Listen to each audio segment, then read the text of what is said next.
स्वाभिमानीच्या कार्यकर्त्यांनी गज थांबायचे आहे।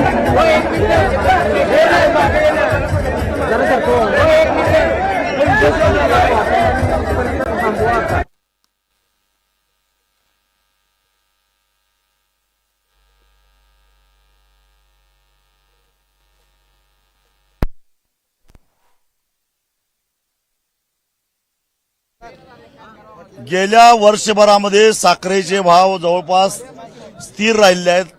सरासरी 3,800 रुपये क्विंटलनं साखर विकलेली आहे। त्यामुळं गेल्या वर्षी तुटलेल्या ऊसाला जी FRP दिली आहे त्याच्यावर अधिक 200 रुपये द्यावेत आणि यावर्षी एकूण ऊसाचा उत्पादन लक्षात घेता केंद्र सरकारचं इथेनॉल संदर्भातलं धोरण, आंतरराष्ट्रीय बाजारपेठेतील एकूण स्थिती लक्षात घेता यावर्षी वर्षभरामध्ये साखरेचे भाव 4,100 ते 4,200 रुपये ह्या लेवलला असणार आहेत। या साऱ्याचा हिशेब करता आणि एकूणच या परिसरामध्ये विशेषतः पश्चिम महाराष्ट्रातल्या साखर कारखान्यांना जो ऊस पुरवठा केला जातो त्याची रिकव्हरी लक्षात घेता 3751 रुपये विनाकपात एक रकमी द्यायला काही हरकत नाही, कारण एका कारखान्याची FRPच बसते 3713 रुपये। आम्ही काय त्याच्यामध्ये 30-40 रुपये जास्त मागितलेले आहेत आणि तशी स्थिती यावर्षी आहे। एकरी ऊसाचं उत्पादन हे 8 ते 10 टनांनी घटलेलं आहे, म्हणजे जवळपास 30 ते 35 हजार रुपयाचं एकरी नुकसान झालेलं आहे। नुकसान भरपाईच्या कुठल्याही निकषामध्ये ते बसत नाही, म्हणजे ते थेट शेतकऱ्याला सोसावं लागणार आहे। आणि अशा परिस्थितीमध्ये पावसामधनं वाचलेलं पीक एकच आहे ते म्हणजे ऊस, आणि त्याला 3751 रुपये मिळाला पाहिजे। आणि म्हणून आमच्यावर नेहमी आरोप होतो की आम्ही तोंडावर आंदोलन करतो। आम्ही खरं तर सीझन 1 नोव्हेंबरला चालू होणार आहे, 15 दिवस आधी आम्ही ऊस परिषद घेतलेली आहे, परत त्याच्यामध्ये आम्ही 10 दिवस वाढ केलेली आहे।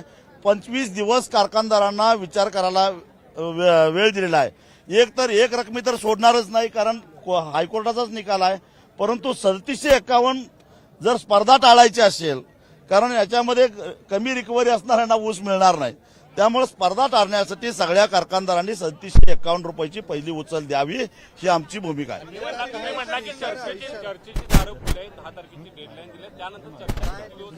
आता 7/12 कोरा करण्यासाठी आम्ही 28 ऑक्टोबर पासून चलो नागपूरचा नारा दिलेला आहे। गुरुकुल मोजरीपासून बच्चू कडू आहेत, मी आहे, बरेच शेतकरी नेते आम्ही त्या दिशेने निघालो। महाराष्ट्रातले शेतकरी जाणार आहेत।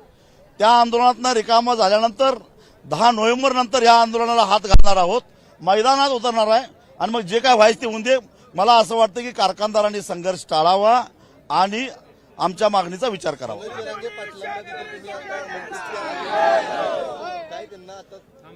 मी त्यांची पत्रकार परिषद ऐकली की ते शेतकऱ्यांचा 7/12 कोरा करण्यासाठी रस्त्यावर उतरणार आहेत। शेतकऱ्याचा 7/12 कोणामुळे कोरा होतोय हे महत्वाचं नाही, 7/12 कोरा होण्याची गरज आहे, कारण दररोज 8 शेतकरी आत्महत्या करतायत। त्यामुळं एकमेकाला पूरक अशा पद्धतीनं अंतिम उद्दिष्ट शेतकऱ्याचा 7/12 कोरा। त्यामुळे जरांगेंचं आंदोलन असेल, बच्चू कडूंचं असेल, स्वाभिमानीचं असेल किंवा अजून कोणी करत असतील, सगळ्यांनी मिळून आंदोलन करावं आणि महाराष्ट्रातल्या शेतकऱ्यांचा 7/12 कोरा करावा अशी आमची मागणी आहे। तुम्ही म्हटला की तुम्ही एकत्र या 7/12च्या या आंदोलनासाठी तुम्ही एकत्र येणार, मात्र दुसऱ्या बाजूला तुम्ही सगळ्यांना आव्हान केलंय की जर हा 7/12 कोरा नाही झाला तर तुडवून मारामत मागायला होय, कारण त्यांनी शेतकऱ्याचा 7/12 कोरा करणारा असं आश्वासन 1 वर्षापूर्वी दिलेलं होतं आणि ते आश्वासन विचारांती त्यांनी दिलेलं असणार, कारण त्यावेळी सत्तेत तेच होते, आर्थिक परिस्थिती त्यांना माहिती होते। आणि मग असं असताना सगळ्या महाराष्ट्राला नको असलेल्या शक्तीपीठ महामार्गासाठी 20,000 कोटी रुपयाचं कर्ज काढायला सरकार तयार आहे। मग त्यात थोडी भर घातली तर शेतकऱ्याचा 7/12 कोरा होतो। यावेळी जर बघितलं तर आपण साखरेचं उत्पादन हे खूप कमी होणार आहे, त्यामुळे शेतकऱ्यांना एक संधी आहे की आपल्या पत्रात जास्त पैसे काढून घेणे। काय शेतकऱ्यांना तुम्ही आवाहन करणार, कारण ऊस तोडीला घाई करतात? आम्ही शेतकऱ्यांना एवढंच सांगू की 30 जानेवारी नंतर एकही कारखाना चालू राहणार नाही, एवढाच ऊस उपलब्ध आहे।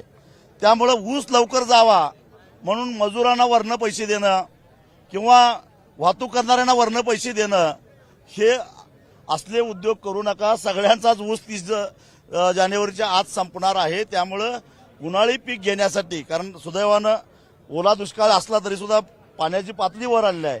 त्यामुळं उन्हाळ्यामध्ये एक पीक ज्यांच्याकडे विहीर आहे त्यांना घेता येणं शक्य आहे. ऊस घालवून 30 जानेवारीच्या आज जरी ऊस गेला तरी फेब्रुवारी, मार्च, एप्रिल, मे असे 4 महिने मिळतात. त्यात दुसरं पीक येतं. तेव्हा शेतकऱ्यांनी ऊस घालवण्यासाठी मिळेल त्या दरानं किंवा या तोडणी वाहतूक करणाऱ्यांची मुजोरी किंवा मजुरांची मुजोरी किंवा मशीनवाल्यांच्या मुजोरीला बळी पडू नये एवढंच माझं शेतकऱ्यांना सांगणं आहे. ब्लॅकमेल म्हटला या इथून पुढच्या टार्गेटवरती तुमचे तेच असतील का? मुख्यमंत्र्यांना माहिती आहे काटा मारतात तर मग कारवाई का केली नाही? महाराष्ट्राच्या मुख्यमंत्र्याच्या वर कोण नाही ना वरिष्ठ. मग एक माणूस गुन्हा करतोय हे माहिती आहे, मग त्यावर कारवाई का नाही झाली?